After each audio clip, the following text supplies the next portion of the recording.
Bienvenidos a Sigue Girando. ¿Cómo va, Cristian? Todo bien, María. Es el primer programa que vamos a hacer que vamos a hablar un poquito de la industria del entretenimiento. Tengo malas noticias. ¿Qué pasó? Me acaban de anunciar que se viene el toque de queda a partir de las 20 horas en días breves. Bueno, eso es una lástima porque... No sé si llegamos al viernes. Y se complicaría un montón el tema de los shows que están haciéndose con protocolo. Sí, que es la noticia para nosotros de la semana. ¿Es un rumor ese o ya está confirmado? Es un rumor que empezó ayer a la noche, mientras estaba trabajando. Bueno, yo tengo un bar, así que soy cantinero. Sí. Y me entero esas cosas. Gran problema. Elegimos este tema de los ratones, un poco homenaje a las bandas nacionales y a todos los técnicos que trabajan con ellas.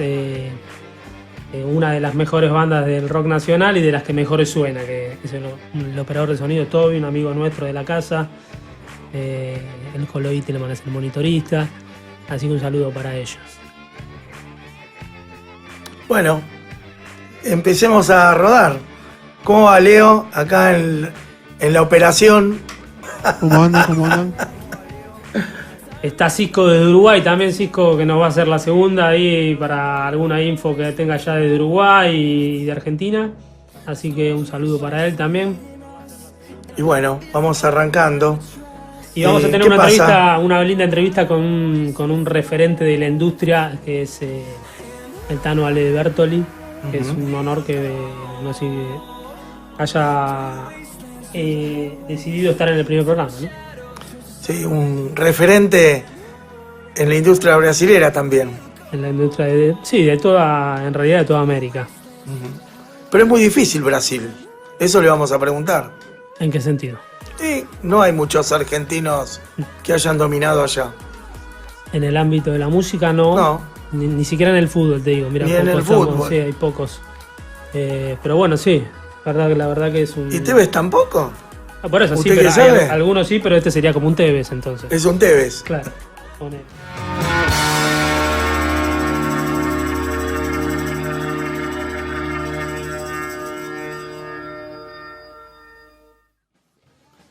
Qué temón, un clásico. ¿Cómo suena?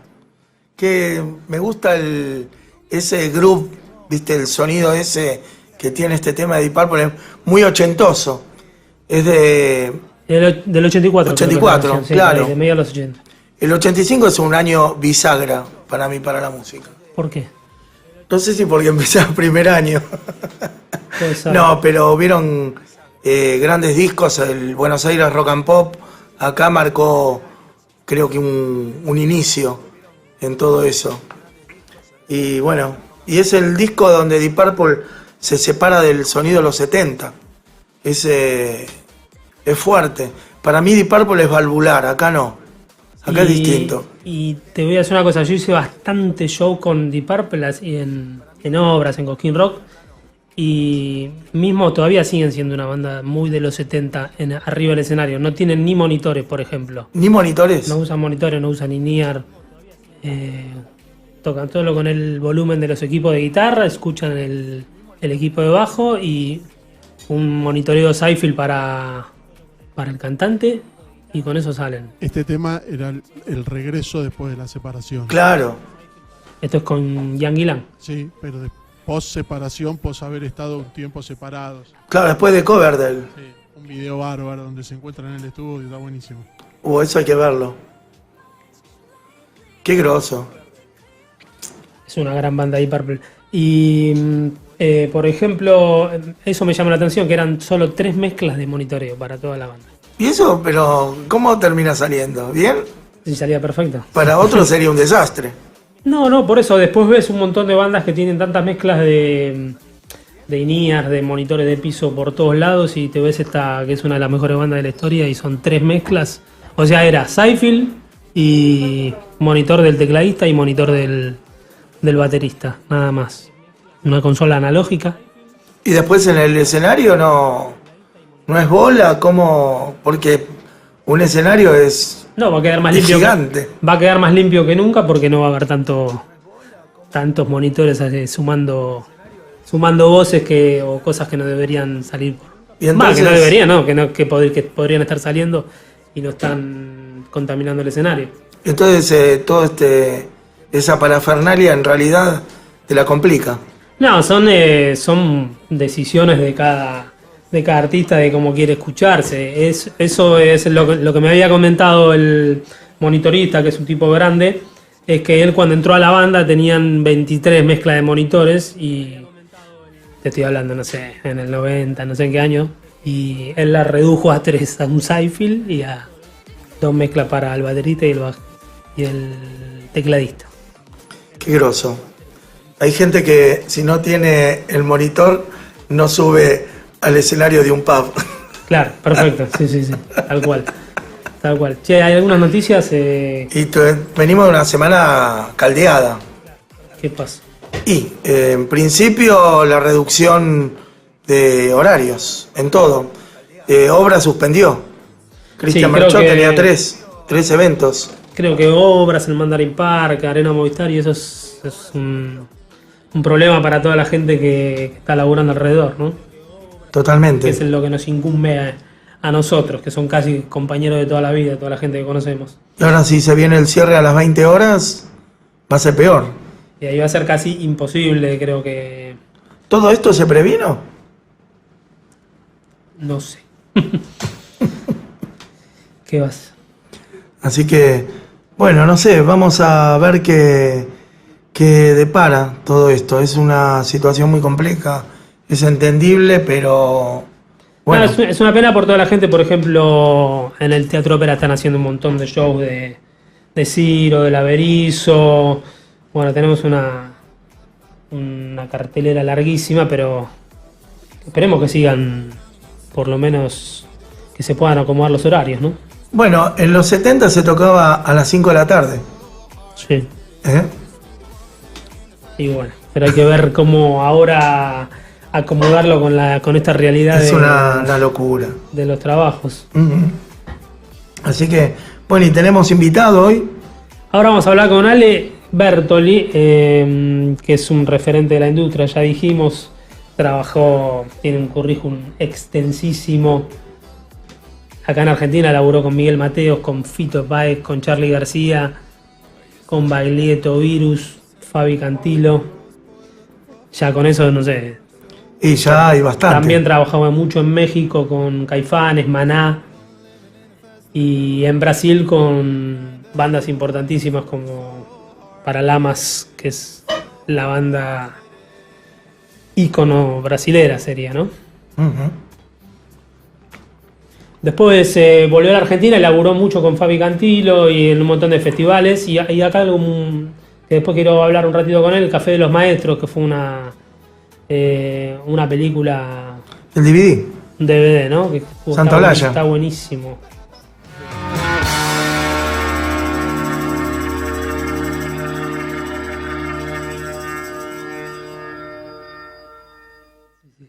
Bueno, ¿tenemos invitado?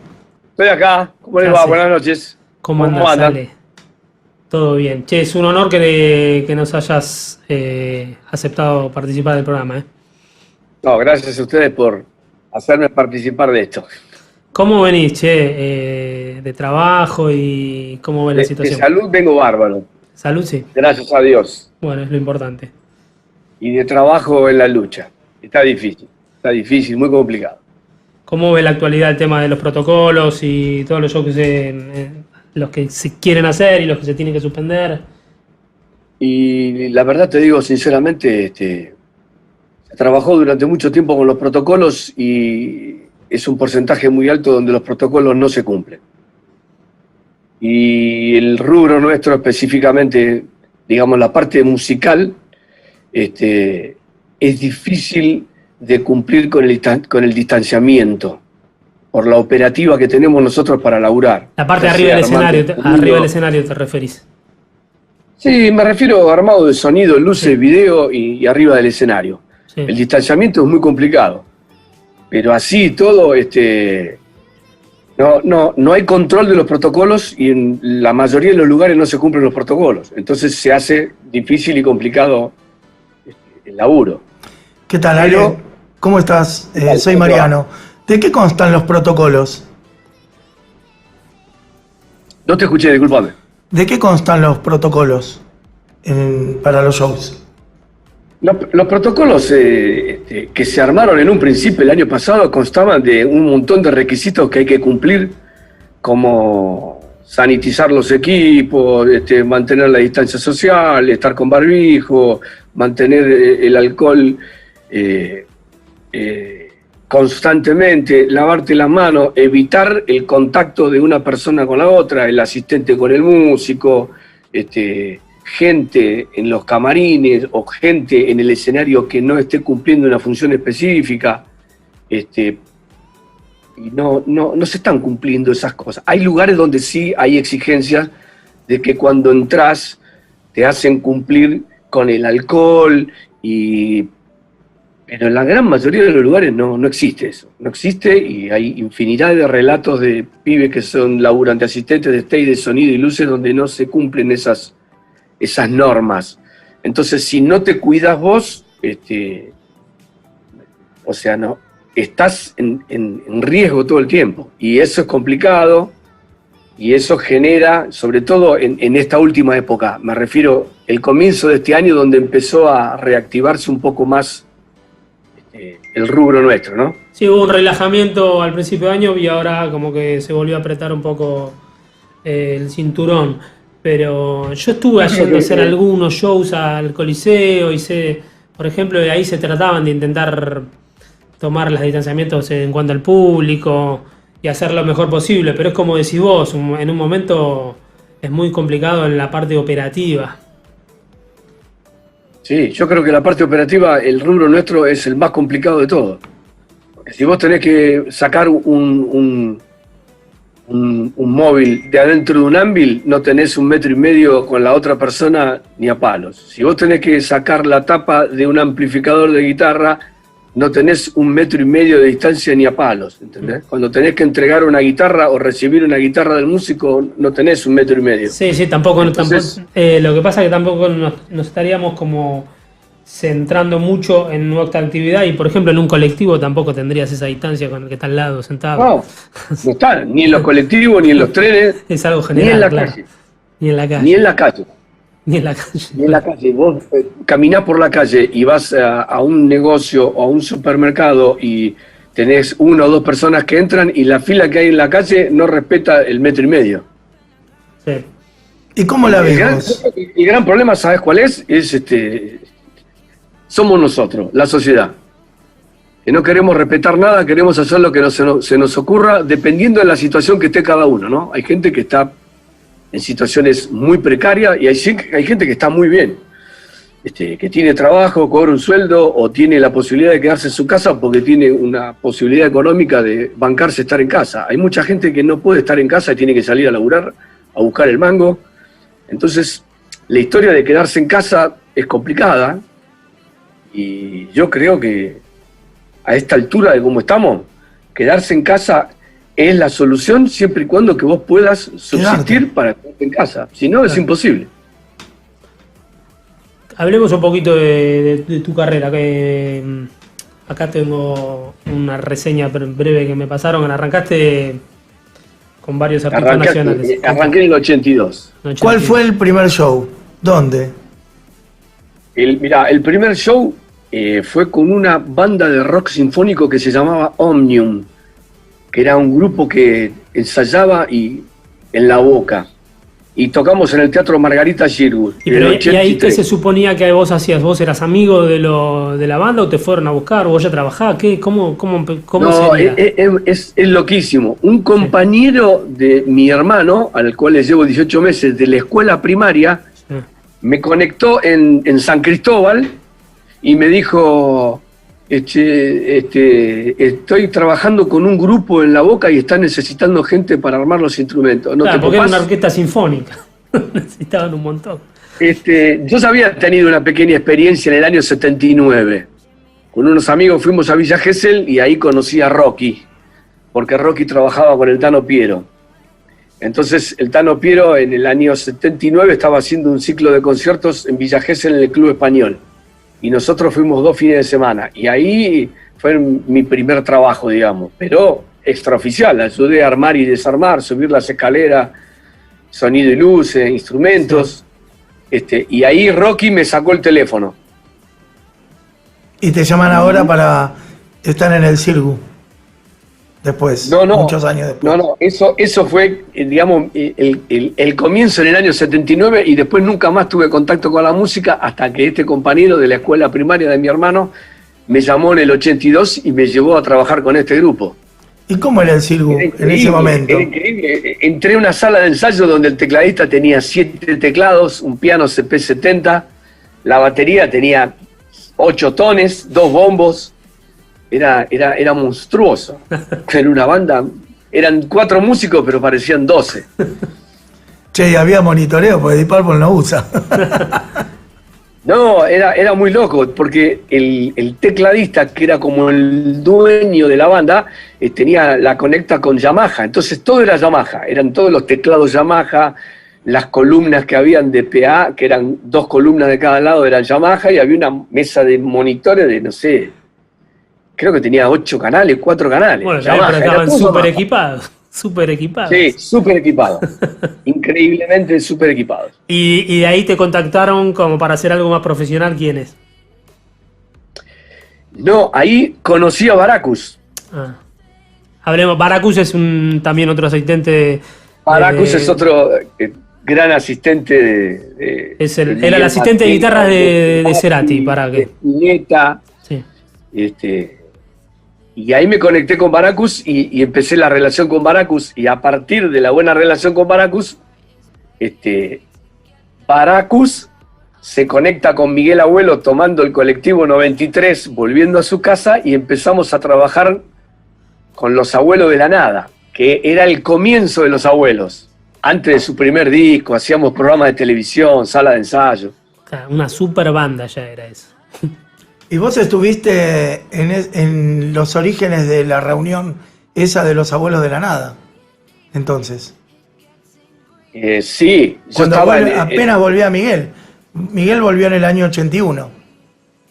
Claro, yo entré a laburar con ellos en el 80 y finales del 82. Hicimos dos o tres programas de televisión.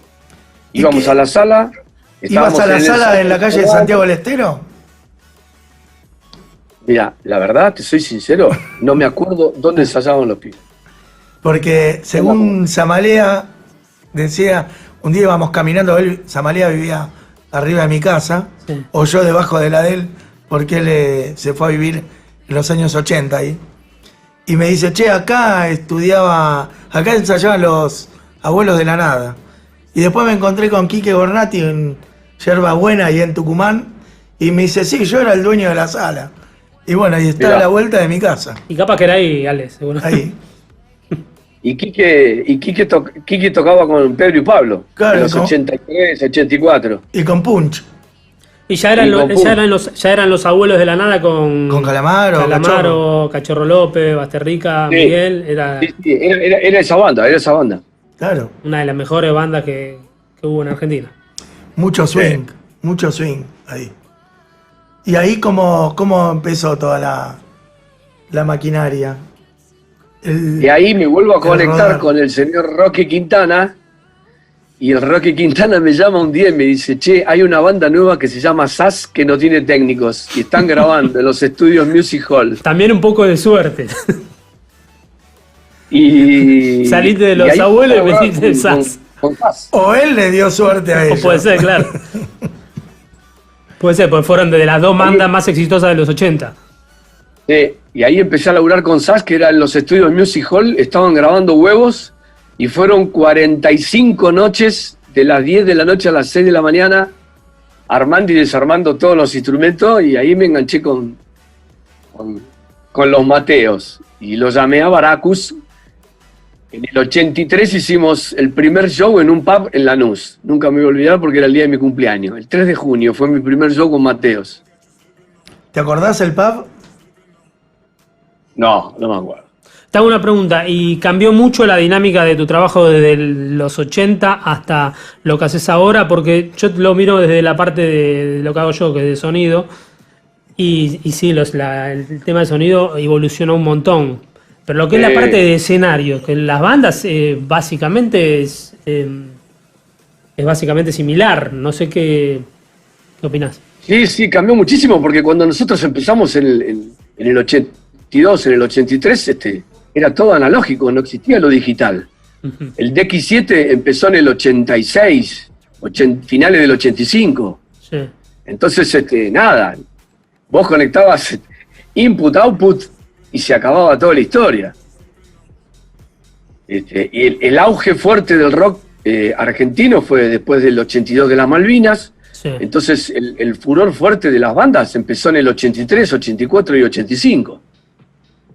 Cuando se había prohibido pasar música en inglés, ¿no? ¿Eso había pasado? Claro. Esos pocos meses de la Guerra de las Malvinas se prohibió pasar música en inglés y empezaron a aparecer un montón de artistas de rock y de todos los estilos musicales argentinos, y se empezó a difundir un montón de música argentina, y ahí fue donde explotó el rock, ¿no? ¿Y con SAS giraron así mucho? Con los Mateos, porque enseguidita que salió el disco, sí, se modificó el nombre SAS y se puso Miguel Mateo SAS. Sí. Y ahí Lupano y Guyot, que eran bajistas y guitarristas, se fueron de la banda y aparecieron el Chino Sanz y Chevalier. Y Raúl Chevalier, exactamente. El Chino Sanz falleció hace poco. Sanz y ellos empezaron a laburar fuerte a finales del 80 y mediados del 84. Mediados del 84 hasta finales del 85, ponele mediados del 86, Baracus tiene controlado 300 shows. Tremendo. ¿Y todo por Argentina o tuvo así éxito por Latinoamérica? No, yo con Mateo fui a Uruguay, a Chile y a Perú. La época de oro de Miguel Mateos en el exterior empezó en el 87, cuando yo me fui. Claro, con el disco Solos en América es el con el que explota Miguel Mateos. Y después, exactamente. Y Atado a un Sentimiento es otra cosa. Ya ahí va el último disco de él con la banda. ¿Y cómo seguiste después de SAS? Después de SAS, en el 86 Mateo se va a grabar el disco Solos en América, Estados Unidos, y nos quedamos en banda 6 meses. Entonces ahí yo empiezo a trabajar con Charlie, porque me llama Quebracho, y empiezo a trabajar con Virus, porque Virus se queda sin gente en el final de Virus, en el final de Federico, estaba en la misma agencia, estaba en la corporación. Y me pongo a laburar con Virus. No te está dejando un casillero sin tachar, Ya pasó por Virus, Charlie. Y sí, hice la gira de tango, por ejemplo, en el 86. Y ahí conozco a Quebracho, conozco a Lucho, y en el 87 Lucho, que quiere hacer su experiencia con la banda de la calle, que era Masita, Roddy, él y Murray, me dice, me voy a hacer la banda si vos te haces cargo de Fito. Te dejo con Fito, quiero dejarle a alguien seguro con Fito. Y ahí me fui a laburar con Fito. Esto a la época de La La La y post Fue el final, yo agarré un solo show de La La La. Yo agarré el final de Ciudad de Pobres Corazones y la grabación de Ey. Gran disco. Sí. Momento top. Visceral. De Fito Páez. El quiebre me parece que es Ciudad de Pobres Corazones, ¿no? Cuando despega. Sí, ese es un discazo. Sí. También hubo video ahí. Igual los primeros, para mí, ¿no? Es una cuestión muy personal lo que te voy a decir. Para mí los primeros 3 discos de Fito son sublimes. Refrescámelo, la verdad que no sé cuáles son. El 63, Giros y Ciudad. El 63 giros y Ciudad de Pobres Corazones. Para mí son los 3 mejores discos de Padre. Bueno, y después los otros que vienen también son...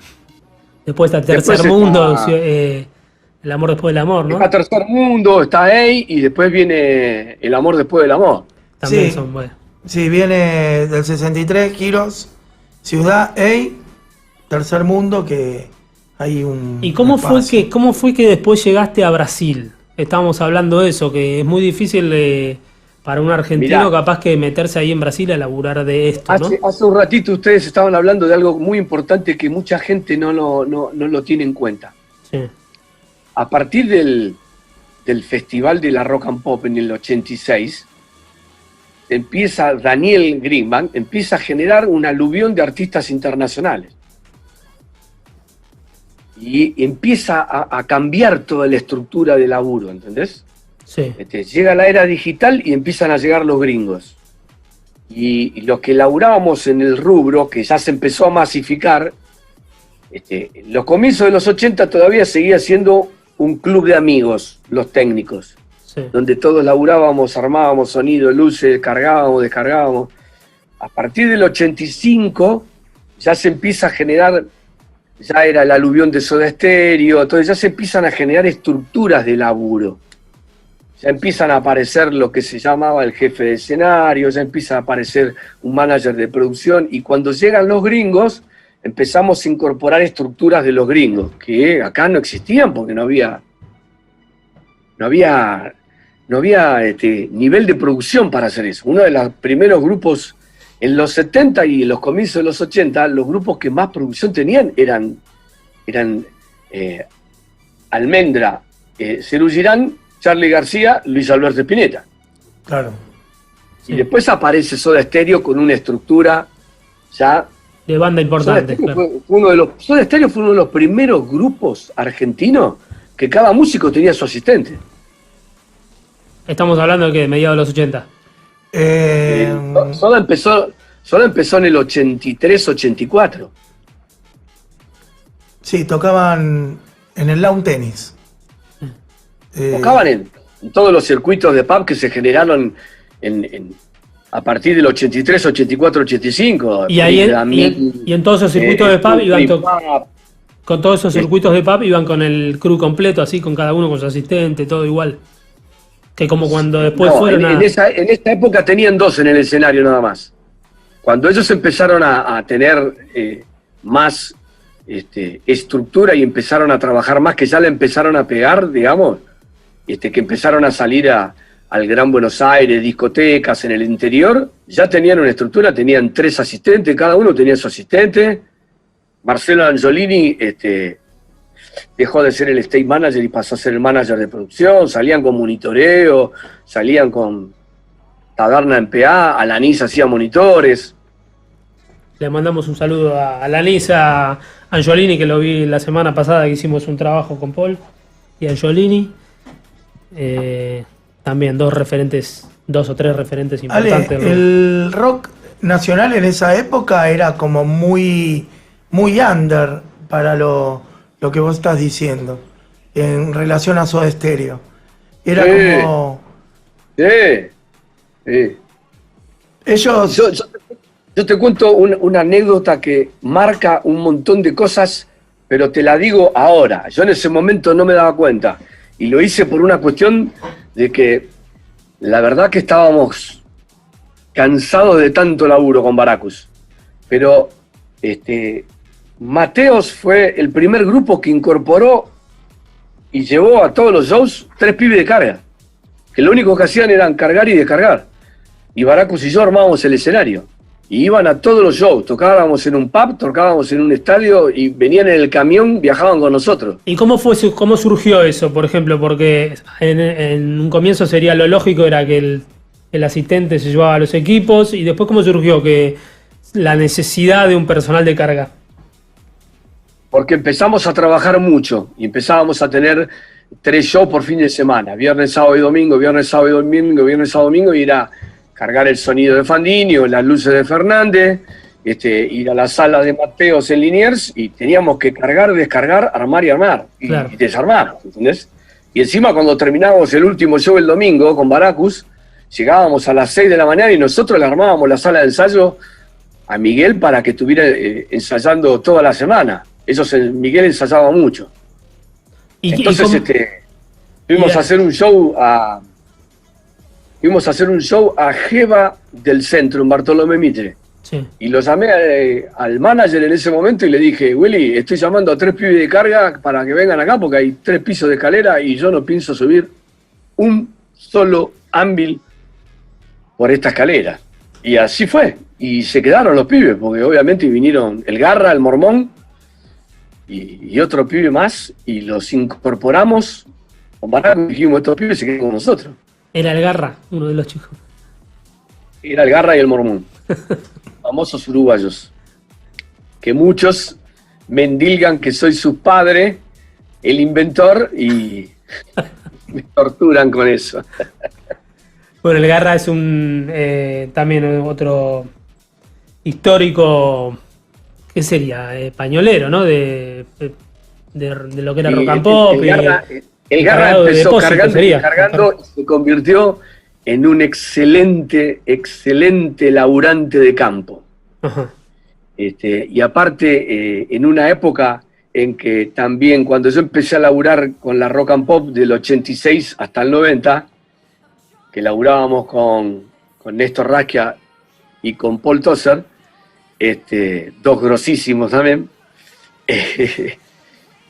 me llamaban a mí para formar un grupo de 4, 6 o 8 Stayhand que nos encargábamos nada más que de cargar y ayudar a los gringos a armar y desarmar las bandas que venían. ¿Y qué bandas eran? ¿De qué te acordás de la primera?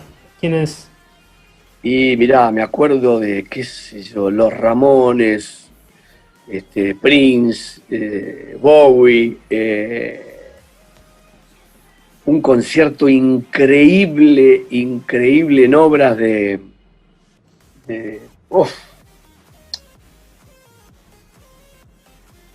se me fue de la Shane cabeza. Brown. El loco de la iguana. Sí, Iggy Pop. Iggy Pop. Con el baterista de los Smiths. Ese concierto de obras de Iggy Pop fue el primero del año 88. La gira de Instinct. Exactamente. Un show que, nada, era energía pura. Era energía pura y un tipo... Nombraste un show que yo fui a ver y duró muy poquito. Tenés que darte cuenta. La gente puteó como loca. Prince en River. Sí, 40 minutos. ¿Cómo fue mirá, eso? Yo te cuento una historia de ese show que es increíble. La prueba de sonido el día anterior a ese show duró 3 horas y monedas. El show duró 60 minutos y el tipo se fue y no volvió más y se armó un despelote de la hostia. Yo estaba ahí, creo que fui con Leonardo. Con vos fui. ¡Qué show! Pero Era ¿qué 60 increíble. minutos, ¿Qué 60 ¿Cuánto duró? minutos? No sé si llegó 60 a los 60 minutos. Lo No, que estaba llegó a marcado en el 60. contrato. Pero ¿qué 60 minutos? Sí, fue. En su defensa, Tocando la Increíble. guitarra parado en el piano de cola. Bueno, ¿les parece que escuchemos un poquito de un tema de Paralamas, que fue la banda con la que laburó? Ahora quiero que me hables un poquito de la etapa de Brasil. Sí. Bueno, la etapa de Brasil es interesante porque los Paralamas vinieron con Moya y nosotros laburábamos con Moya en esa época. Uh-huh. Y mi vieja se fue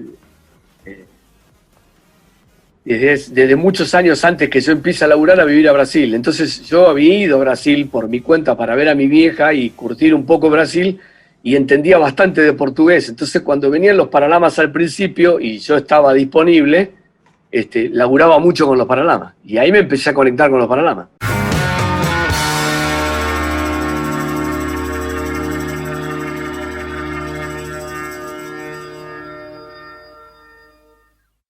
Este disco para la entrada de Paralamas en Argentina. Porque hasta ese momento ellos cantaban solamente en brasilero. Y bueno, hay un show que es mítico, que es el Obras de Sumo con Paralamas, que estaba vacío, pero todo el mundo lo vio. Decían los de Sumo que serían millonarios si todos hubieran visto. Exacto. ¿Vos ya estabas ahí con Paralamas o entraste después? No, yo en ese show yo los Paralamas los conocí en el Rock in Rio. Claro. Que vi el Rock in Rio por televisión y me encantó haber visto ese trío. Y los escuchaba porque cuando iba a Brasil a ver a mi vieja, en Brasil estaba explotado. Paralamas era... Agotaron la tirada de discos del primer disco de Paralamas. Ellos, cuando tocan en Rock en Río, los ven y agotan la tirada de vinilos. Sí, ellos creo que en un año solo, no me acuerdo si fue el 84, 84 fue Rock en Río. 84 fue Rock in Rio. Bueno, sí. Ellos entre el 84 y el 85 hicieron 165 shows en un año. Una bocha. Era impresionante, ¿entendés? ¿Y cómo llegaste vos porque fuiste el stage manager de Paralamas? Sí. Fui durante todo el tiempo que trabajé con ellos en Brasil, fui el stage manager. ¿Desde qué año? Que me volví en el 2004, hago preproducción y hago de todo. ¿Y vos estuviste durante el accidente de Herbert, toda esa historia la pasaste? Todo estaba allá. Esa parte es como muy loca porque... Muy duro. Ellos habían decidido parar durante 6 meses. Los primeros 6 meses del año 2001, creo que era. Sí. No íbamos a trabajar, lo íbamos a tener de vacaciones y nos habían dicho 7 meses antes, junten guita porque vamos a estar 6 meses sin laburar. Y al mes que estábamos de vacaciones, yo estaba justamente con mi ex mujer y con mi hijo chiquitito en una pileta de natación y de repente escuchamos la famosa musiquita de la emergencia nacional y el tipo dijo, acaba de tener un accidente Herbert Viana con un avión, está siendo trasladado a un hospital en Río de Janeiro y nada, cambió la vida. Se acabó éramos felices y no sabíamos, así se llama la película. Claro, porque el suceso de Paralamas fue descomunal en todo lo que es Sudamérica. Sí, yo esos últimos años yo me fui a laburar en noviembre del 95. Del 95 al 2000 los Paralamas salieron poco de Brasil, pero laburábamos mucho en Brasil. Sí, yo llegué y el primer mes hice 16 shows, ¿entendés? Y a nivel técnico, ¿qué diferencias encontrabas? Porque me parece que siempre estaban un paso adelante en Brasil que acá en Argentina. Mirá, ellos tenían una estructura de laburo bastante piola, porque ellos tenían un operador de monitores de San Pablo y un operador de PA de Río de Janeiro. Entonces, en Río de Janeiro tenían una empresa de sonido que trabajaba de Río de Janeiro para arriba, trabajaba esa empresa. Y de San Pablo para abajo trabajaba la empresa del monitorista, que era una empresa que tenía Meyer, y lo tenía súper bien. Y la empresa de luces que iba a todos lados con Paralamas, en ese momento que yo entré a trabajar, era de San Pablo. Entonces, la estructura de laburo que tenían era para mí, que venía de Argentina, era monstruosa. Paralamas tenía un asistente cada músico, o sea, en el escenario era yo stage manager porque me encargaba del armado y el desarmado, pero yo armaba teclados, por ejemplo, y atendía al bajista. Pero Herbert tenía su asistente, el baterista tenía su asistente, y el que era manager de producción lo asistía al bajista hasta que llegué yo, después ya no lo asistió más. Pero éramos 4 en el escenario. Nosotros, para laburar en un festival, entrábamos y salíamos volando, porque éramos 4 tipos y cada uno se encargaba de lo suyo. Eran 6 pibes de luces y 4 de sonido. Y teníamos en todos los shows teníamos 20 tipos de carga para armar y desarmar. ¿En qué año arrancaste con ellos? Yo arranqué finales del 95. Fue la etapa muy argentina de ellos también. Fue el final de la etapa buena de ellos acá. La etapa de ellos buenas acá fue 92, 93 y 94. Claro. Todo el disco en castellano. Con Fito Claro, Páez. ellos arrancaron siendo soporte de Sumo y empezaron a venir 89, 90, 91 y ahí como les empezó a ir muy bien acá, lanzaron el disco en español y el disco de español explotó porque eran todos los hits de ellos cantados en español. Claro, ellos tocaron en los 3 días por la democracia. ¿Te acordás? Claro, exactamente.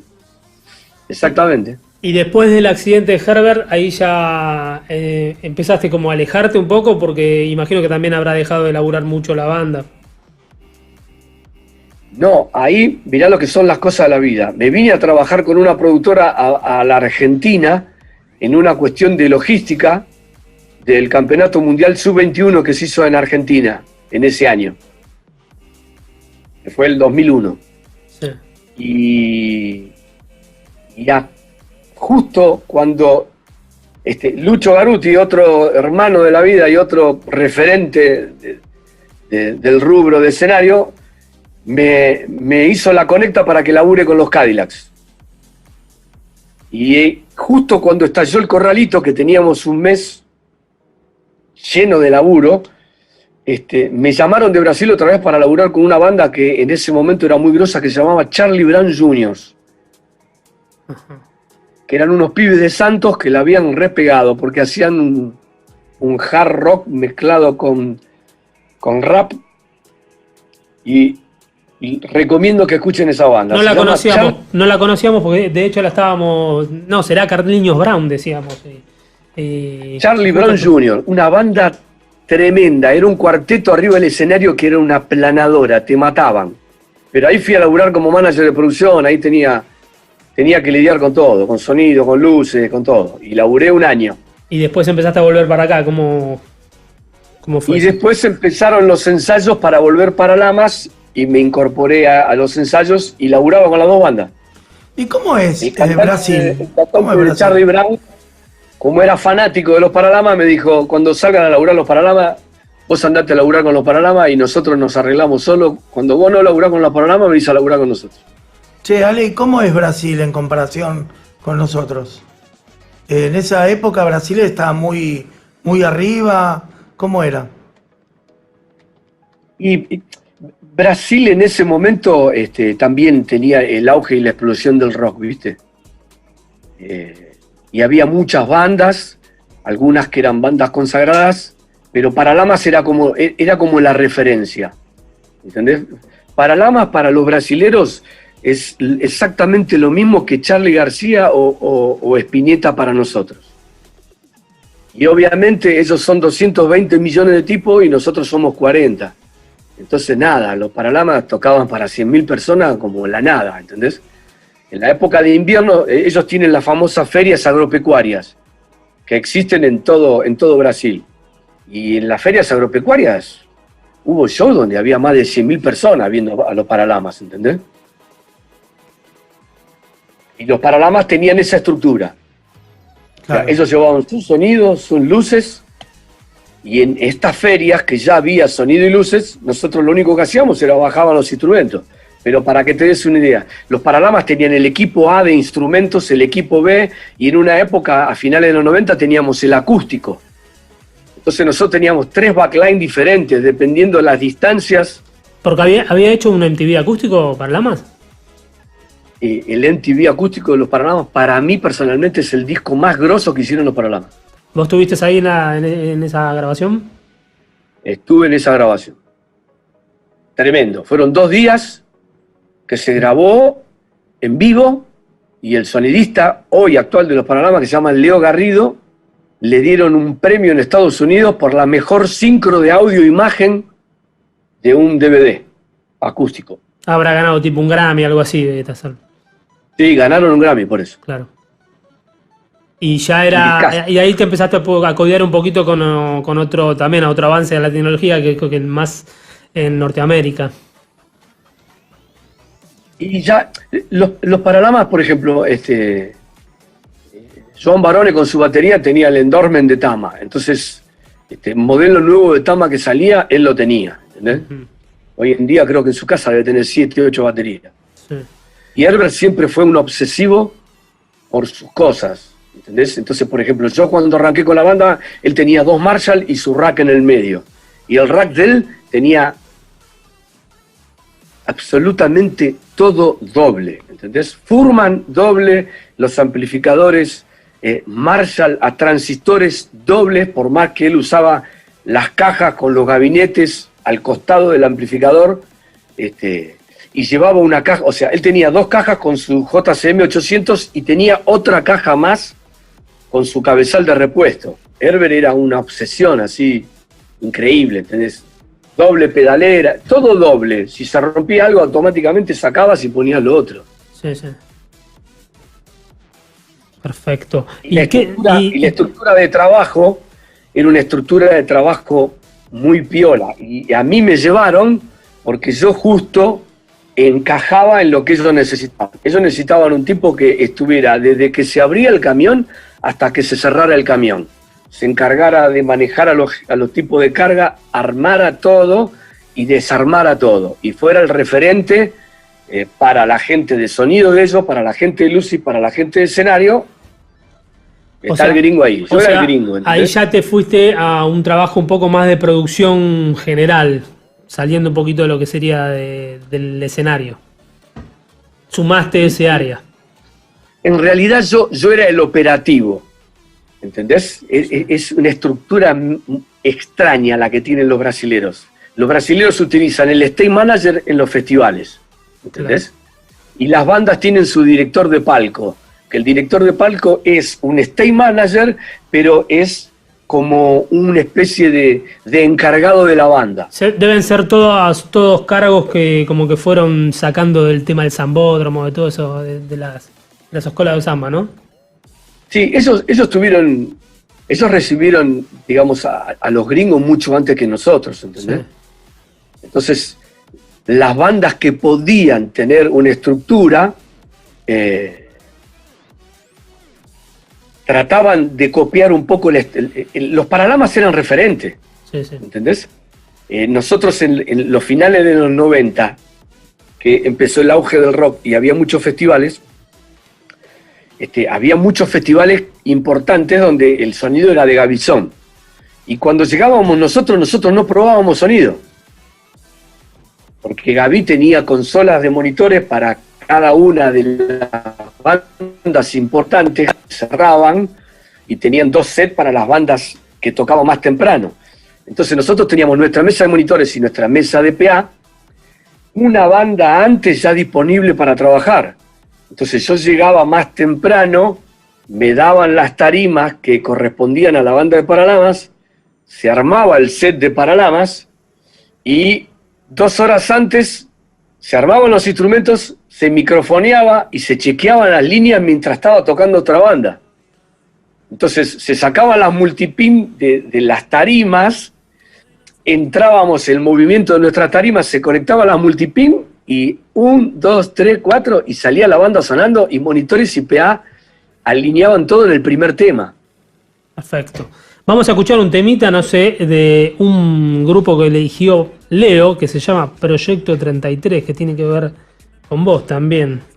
La señora Fabiana Cantilo. Le agarró una ¿Qué era Proyecto 33? Izquierda. Proyecto 33 es un show que hizo... Y Proyecto 33 son los 33 años de ella con todos sus discos y es como los 2 o 3 temas que ella quiso tocar, es un DVD y son 4 noches en el Maipo que se hicieron, 4 martes en el Maipo, con todos los invitados que ella quiso y fueron sus 33 años, un homenaje a sus 33 años de carrera.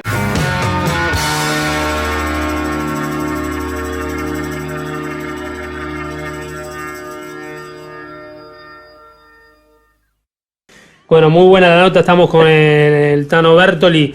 Ya estamos en la etapa que volvemos a Argentina, de tu vida en la parte del escenario, Ale. Sí.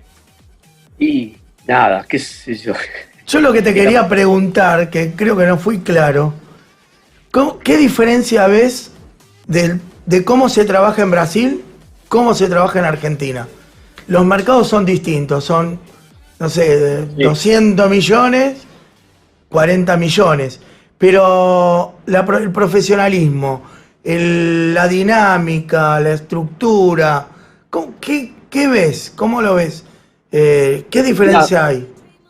Está buena la pregunta que haces porque es interesante resaltar esto. Yo trabajé 4 años en la época de la rock and pop, en el comienzo, los finales de los 80 hasta los 90. Después me fui a México, después volví, pero me volví a insertar con los gringos otra vez a partir del 2006-2007. Yo volví en el 2004. Y siempre quedó muy clara la escuela del técnico argentino, ya sea sonido, luces o escenario. ¿Cómo es eso? Cuando yo me fui a vivir a México, en el Palacio de los Deportes, que era un estadio, te estoy hablando del 91-92, yo me fui a vivir a México. En el 92, en el Palacio de los Deportes, bajó una empresa gringa, Clay Brothers, y se instaló en el Palacio de los Deportes porque empezó a tener auge el rock en México también, como lo muestra muy claramente la película Rompan Todo de Santo Alaya. Sí, toda la etapa con Caifanes, Maná, todas esas bandas, ¿no? Exactamente. En esa parte, una de las cosas que más me gustó de Rompan Todo, que es una versión muy personal de Santa Alaya del rock latino, ¿no? Pero yo viví toda esa época, porque yo estaba allá. Yo laburaba con Tania Libertad, pero laburé con Caifanes, y laburaba con Maná, pero antes de laburar con Maná, estuve con Caifanes y con La Maldita, y eran... Claro, fue la renovación del rock latino, Caifanes. Exactamente. Sí. Caifanes, Maldita Vecindad y... Sí, Café Tacuba. Bueno, y Maná también. Café Tacuba. Maná podríamos como pero era tildarlos de pop, pero... Claro, pero era más pop, no estaba dentro del circo. No, es que los mexicanos recibieron la influencia de Soda Stereo, Los Enanitos, Mateos, Hit, Charlie. Entonces eran como muy poperos románticos. Claro. Y aparecieron grupos como La Maldita y Los Caifanes con una mezcla de música mexicana rock melódica que le voló la cabeza a todo el mundo, ¿entendés? Claro, era todo muy mano negroso. Toda esa época. Lo que te quiero, para responderte tu pregunta, que es muy interesante, es siempre hubo un muy buen concepto del técnico argentino. Hay muchos técnicos argentinos trabajando en Brasil y hay muchos técnicos trabajando en México y son referentes, ¿entendés? Sí, yo lo noto también a veces cuando me toca viajar. La verdad que hay muy buena calidad de técnicos en Argentina en todos los rubros, tanto en escenario como en sonido, como en iluminación. Y por el otro lado, te digo que cuando yo volví en el 2004, me empecé a volver a meter dentro del rubro y cambió, se modificó todo. Empezó a decaer el nivel de laburo interno de los grandes shows y de los shows chiquitos. ¿Y a qué lo atribuís? Lo atribuyo a la clara situación económica.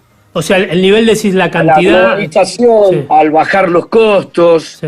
Al querer los empresarios ganar más dinero de lo que realmente podían ganar o de lo que tenían posibilidades de ganar, y se empezó a reducir gente, se empezó a reducir cantidad de sonido, cantidad de luces, y hacer espectáculos, hasta que terminamos en Cromañón. Sí, claro. Igual después de un tiempo después de Cromañón, ya después se recuperó eso, me parece, y hubo un auge de lo que es el rock nacional, entre el 2005 y el nacional e internacional en Argentina, te hablo, entre el 2005 y el 2015. Sí, pero yo me refiero a la cuestión laboral, a la cuestión operativa, ¿entendés? Porque hoy en día estamos en el 2021 y yo hace 16 años que estoy, y te puedo garantizar que la función de stage manager y de manager de producción son dinosaurios en extinción. Sí. Los grupos trabajan con asistentes, Y el road manager se convierte en el manager de producción y hace la logística y la técnica de una banda, y cuando pueden reducir el staff lo reducen, y me remito a la realidad que tenemos ahora con esta vuelta post-pandémica. Yo también creo que también es, además de económico, también es musical. Como que dejaron de haber mega bandas como era en su momento Fito Páez o después más adelante La Renga, Los Piojos, y ya empezaron a hacer todo shows más pequeños las bandas. Sí, yo creo que está relacionado con una cuestión cultural, Cristian. Claro. La realidad es que este país hace 40, 50 años que viene con un declive cultural que genera en la música también esa cuestión que vos estás resaltando, que es evidente. Sí. También lo noto a nivel internacional, ya quedan pocas bandas nuevas, mega bandas, que requieran esa estructura, también capaz que se arreglan con una estructura más pequeña. Sí, lo que pasa es que el rock también dejó de ser la música número uno.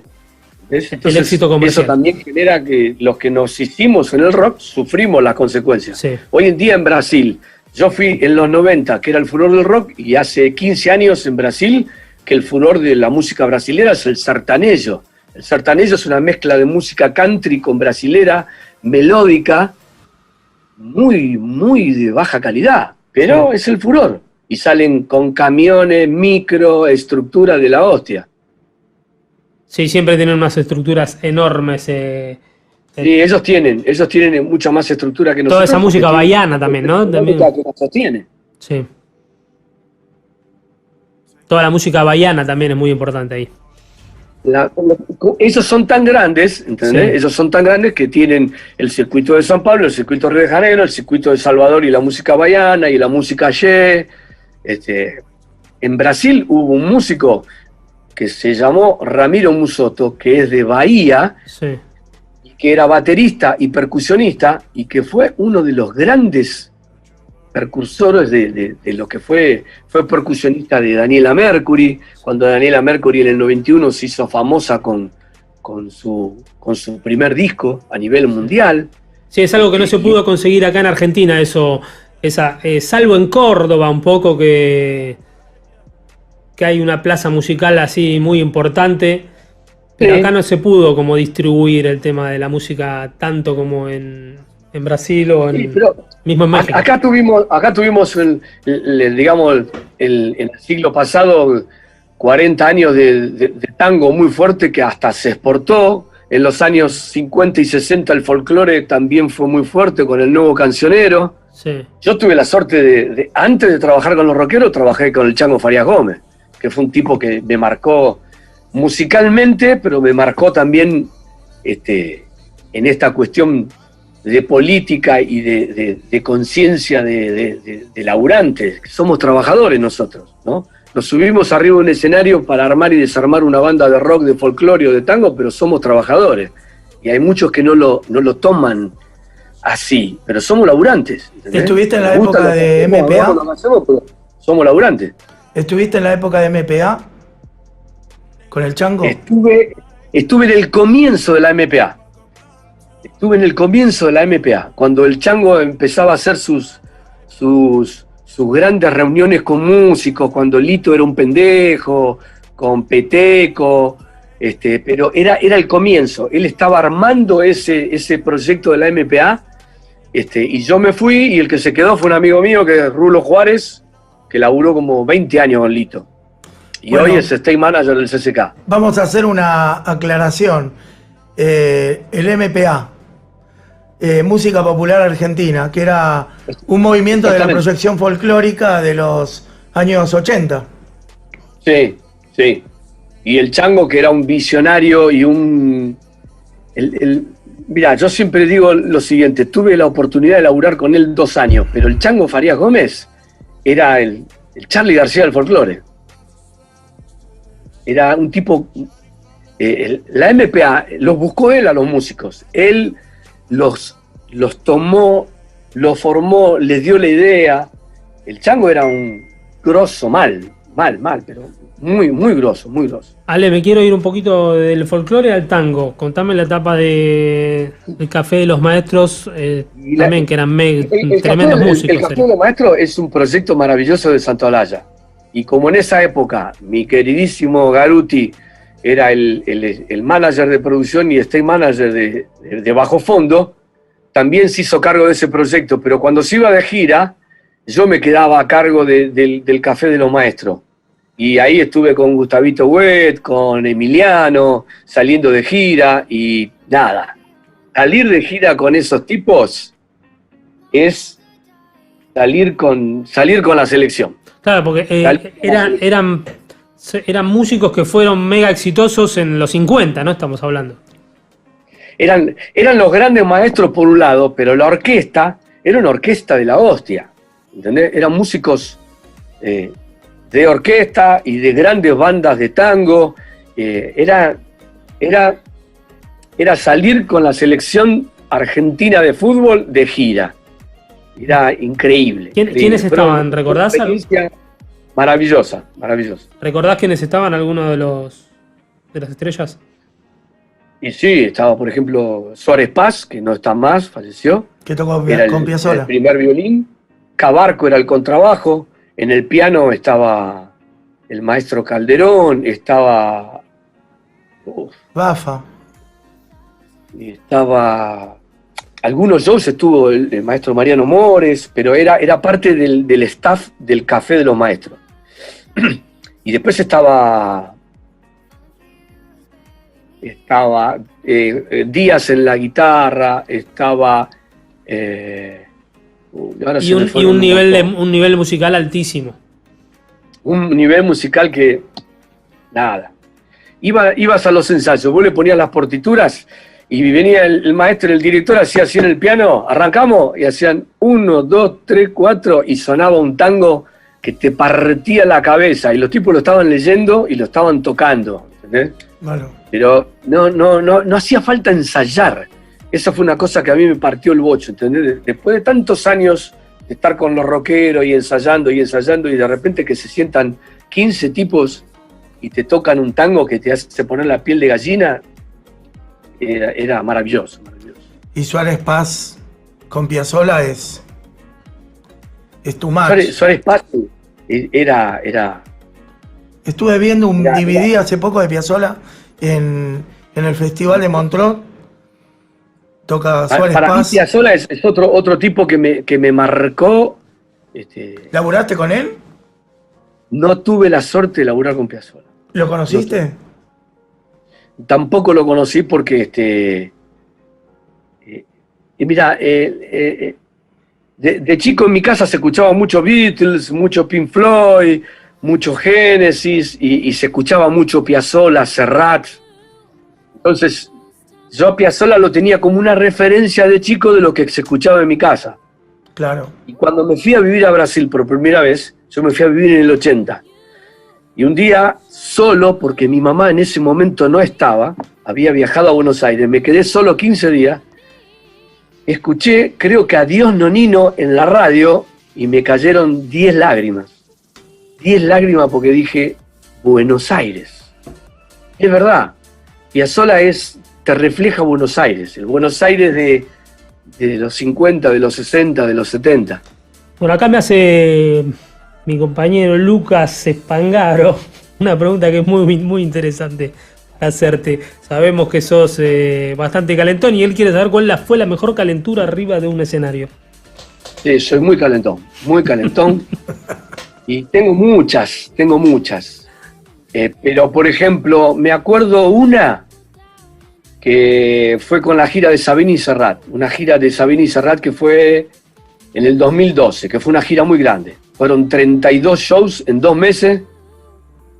Teníamos 6 camiones de sonido, luces, tarima. Fue una gira complicada. Todo por Argentina. Todo por Argentina, Paraguay y Uruguay. Y en uno de los shows, como el sonido, las luces eran de Teddy, en uno de los shows que era en La Innombrable, no la quiero nombrar porque es terrible, por más que se enojen los que viven ahí,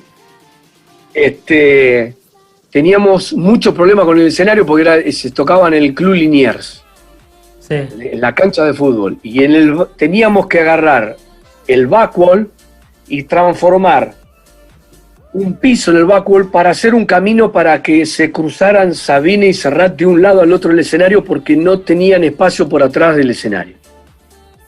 Y mientras se estaba armando eso, los pibes estaban armando las luces, los de luces, y me empezaron a poner todos los vacíos de los móviles de piso en el camino.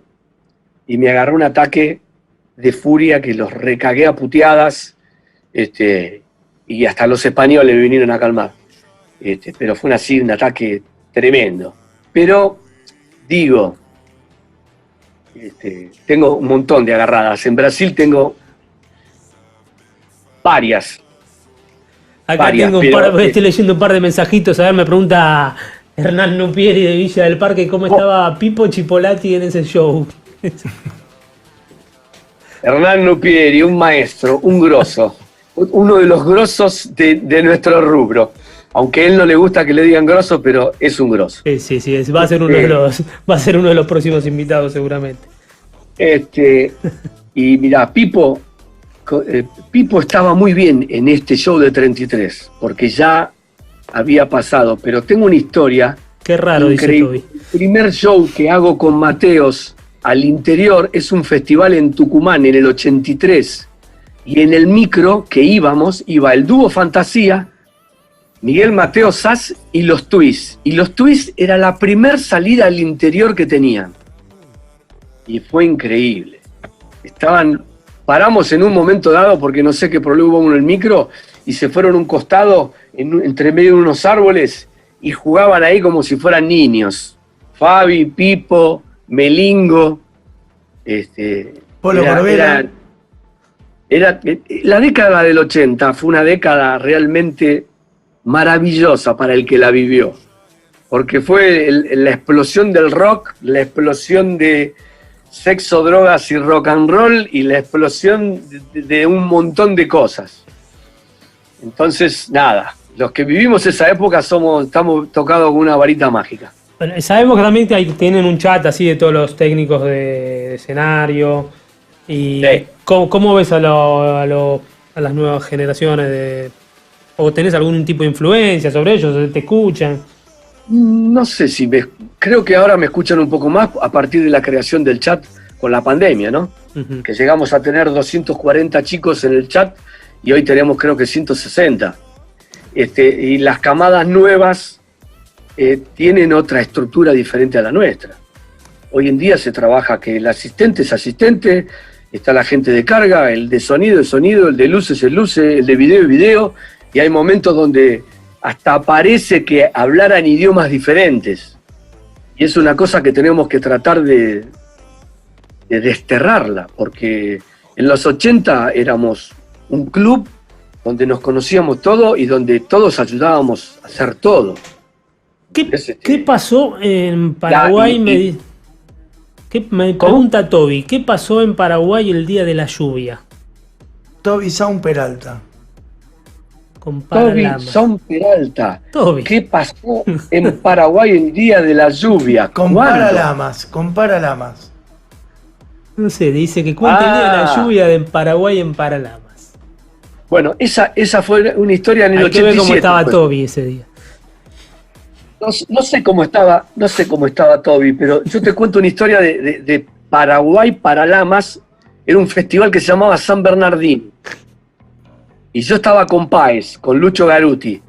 Y se inundó todo el sector de abajo del escenario y se suspendió para el otro día y tuvimos que tocar Mateo, Fito Páez, Soda Stereo, Paralamas y 2 bandas brasileras, todas el domingo. Y el sábado nos fuimos a jugar al fútbol y ahí fue la primera conexión que yo tuve con los Paralamas.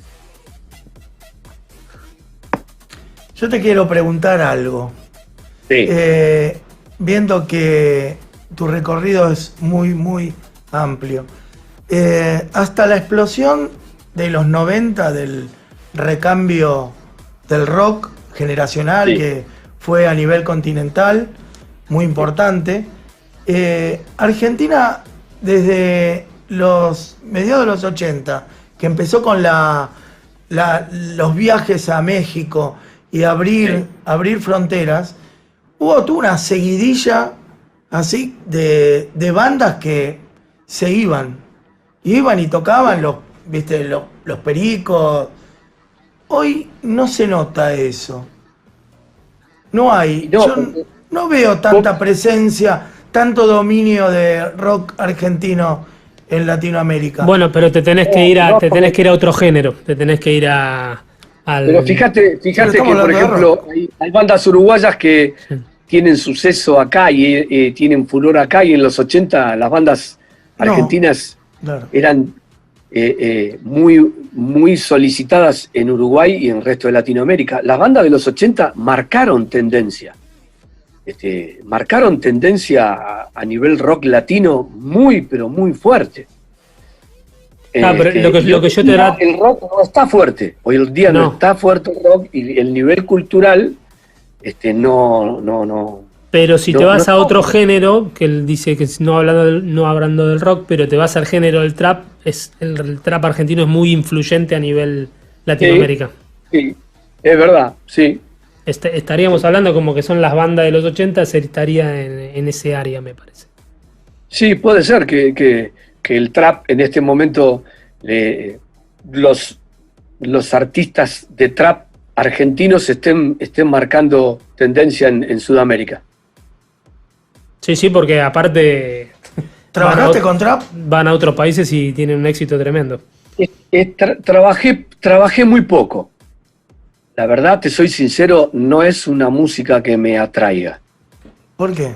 Le tengo que prestar mucha atención, y a la edad que tengo yo, que tengo 59 años, me falta muy poquito para cumplir 60, hay muy pocas cosas que me llaman la atención, y hay muchas cosas que tengo que escucharla muchas veces para decir, oh, mira esto. No, pero el furor que genera en el público es tremendo. Sí, porque cambió, es así. Claro. Que las generaciones van cambiando y los gustos se van cambiando, y hoy no, es todo las redes, y las redes las manejan los jóvenes y los adolescentes. Bueno, y al margen de la parte técnica y de los laburos, cuando vos te pones a escuchar algo de música, ¿qué te gusta escuchar, por ejemplo? Y me gusta escuchar mucha cosa vieja, mucha cosa de los 70. Estuve mucho tiempo sin escuchar música, pero empecé a escuchar música de vuelta y siempre termino escuchando, no sé, acá en mi casa escucho cosas de Genesis, Pink Floyd, Peter Gabriel, Simple Red, Crimson, escucho cosas viejas escucho Charlie, escucho Luis,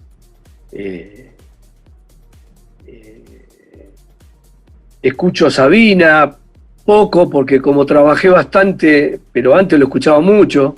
Sabina, si te lo puedes escuchar, es tremendo. Es un artista impresionante. ¿Quién? Sabina. Sí, Sabina tiene unas letras, pero Sabina es un artista que vos lo tenés que escuchar y prestarle mucha atención. Sí, es para porque prestar si lo atención. escuchás así, muy por arriba, no... No, claro, no te entra, la tenés que escuchar. No, tenés que prestarle mucha atención, y realmente es un talentoso escribiendo. Tiene un estilo muy particular de escribir, pero es muy bueno. Bueno, Ale, te queremos agradecer mucho que hayas participado de este debut del programa Sigue Girando. Invitado al primero. Y esperamos que más adelante volvamos a seguir con esto. Cuando quieran, muchachos, a disposición.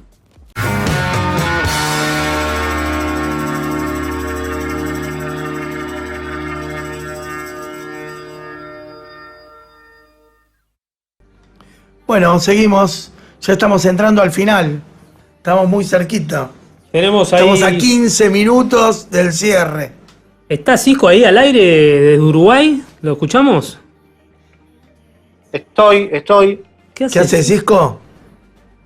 Bien, ¿cómo anda Marian, Cristian? ¿Cómo anda todo en Uruguay? Como el tema trabajo, así, en eventos y ese tipo. está bastante parado. Inclusive me animaría a decir que un poquito más que ahí. El año pasado hubo bastantes eventos y shows, pero este año, con el aumento de los casos, bueno, se paró. ¿Cómo está Uruguay? ¿Está todo cerrado? Inclusive más que ahí. Sí. Diferente ahí. Acá no hay escuelas, los comercios sí están abiertos, a la noche está más extendido el horario. Es diferente, pero está semi parado. ¿Cómo es de diferente? ¿Cómo es que no hay escuelas? Acá están con las clases presenciales, se dice que no las van a cortar. ¿Allá cómo es? No, acá por ahora las cortaron. Con el aumento de casos, inclusive cortaron las escuelas. Y obviamente en el rubro estamos expectantes para ver qué pasa con todo lo que tiene que ver con el turismo y el entretenimiento, ¿no? Claro. Porque vos estás ahí en Punta del Este, ahí dependen más del turismo más que de... Sí, todo Uruguay. Sí, todo Uruguay, así, ¿no? Depende mucho del turismo. Porque acá, viste que se iba Valeria Lynch, que va y promociona sus shows. Allá hay varios. Debe estar por acá todavía. Creo que estuvo todo el verano, sí. El Zorrito, Valeria, hubo algunos músicos que estuvieron por acá. La gira del amor. La gira del amor, sí. Tiene un formato de rock, ¿no? Sí, las canciones de ella con Mariano Martínez. Sí. Sí, tiene un formato más rockero. Está recordando de su etapa de guerra. Sí, hicieron gira por todo el interior, creo que le fue muy bien. Qué cosa. Igual, Valeria Lynch me gusta así como artista, pero me parece que la parte melódica de ella es... El disco Para Cantarle a la Vida es lo más. Es tremendo. Yo lo tengo y me encanta. Tiene unos temores tremendos. Cisco, escuchame, me pasaste unas efemérides que preparaste. A ver, contame un poquito de lo que... Uy, las tenés vos ahí, arrancalas y yo la veo. El 12 de abril el juicio Napster de 2000 arranca Metallica, le hace un juicio a Napster, ¿no? Quisimos hablar de eso más o menos porque es como que de la actualidad de la música, ¿no? También a lo que soy la actualidad de la música empezó ahí. Napster fue el futuro. La música, es verdad. La música virtual. Sí, yo me acuerdo de esos días justo cuando Napster había explotado y el conflicto que tuvo con Metallica fue uno de los primeros que también puso en evidencia que todo ese formato le faltaba una vueltita de rosca, me acuerdo. Marian y Leo seguro tienen más datos sobre esto, me lo acuerdo ahí muy por arriba. Yo siempre me negué a bajar música. Sí. No podía entender pasar música en una computadora. Tenía todos los discos en el bar. Tenía 700 discos. Lo que pasa es que ahora es un momento que no lo puedes poner en ningún lado. Bueno, ahora los discos los tengo en mi casa y tengo Spotify. Hoy Napster sería... El formato Napster es como poner YouTube. ¿Cómo la ves, Cisco? Y podría ser, o no sé, Spotify, o nadie piensa en llevarse redes. Un disco rígido para poner tu discoteca ahí. Igualmente ayuda, me parece, un poco a los músicos estas redes de difusión de difusión de canciones. Es otra cosa, sí. O sea, tenés que tener una cantidad de reproducciones infernales, ¿no? Pero te devuelven dinero. Sí, lo que yo veo es en otra escala. Yo me acuerdo cuando era chico que estábamos con las bandas así de amigos que formábamos y vos ibas a Panda y juntabas una plata y grababas un demo de 2 temas para pasarlo en una radio trucha, porque las radios grandes, si no tenías disco, no te pasaban. Entonces, vos invertías en 2 temas. Después tenías el demo de tocamos 4 temas, 1, 2, 3, va, y 4 temas. Y que duraran poquito las canciones, y no eran producciones buenas. Eran unas cosas muy low-fi. Entonces, hoy ya hace muchos años, desde que se digitalizó todo, empezó a ser como más fácil. Pero grabar un disco, una producción, era otra cosa. Hoy grabás y subís. Entonces me parece a mí que estamos en la época de cualquiera puede grabar, cualquiera puede editar, solo los grosos llegan a la gente. Sí, no sé si los grosos o los carismáticos o los que tienen algo como artistas. Los grosos. Claro, los artistas, porque los grosos. No tenés que por ser un talentoso musical, sino tener algo que... Tenés que tener un plus para que la gente quiera poner play y escucharte en Spotify e incorporarte a la banda de sonido diaria. Y hablando de la parte técnica, hay que aprender a mezclar de nuevo para estas redes. Estamos hablando de eso. Porque vos a veces mezclás una canción súper apretada como estábamos acostumbrados y después la subís a una red de estas y suena totalmente distinto. Es otra cosa a lo que vos mezclaste y te masterizaron. Y bueno, eso es capaz que te pasaste unos dB de lo que te están pidiendo y te arruinó o sea, no te lo arruinó, vos la vas a escuchar igual, pero el que la grabó se va a dar cuenta que no suena igual a lo que mezcló. Claro. Sí, bueno, es otro lenguaje, otro formato. Recién estábamos escuchando y el tema de Deep Purple no suena como en un disco. Sí, no, nada que ver, no, eso es verdad, no, el audio es totalmente distinto. Debe ser la compresión demasiado apretada y la forma de mezclar y masterizar para subir a esas redes. Si vos te pasás un poco de los límites que te piden, ya te lo destroza, y si te quedás, no llegás al volumen que ellos están pidiendo o hasta te lo tenés que pasar mínimamente un poquito, te quedás muy abajo de volumen. Bien. Nos vemos la semana que viene, dale. Chao. Bueno, gracias. Gracias.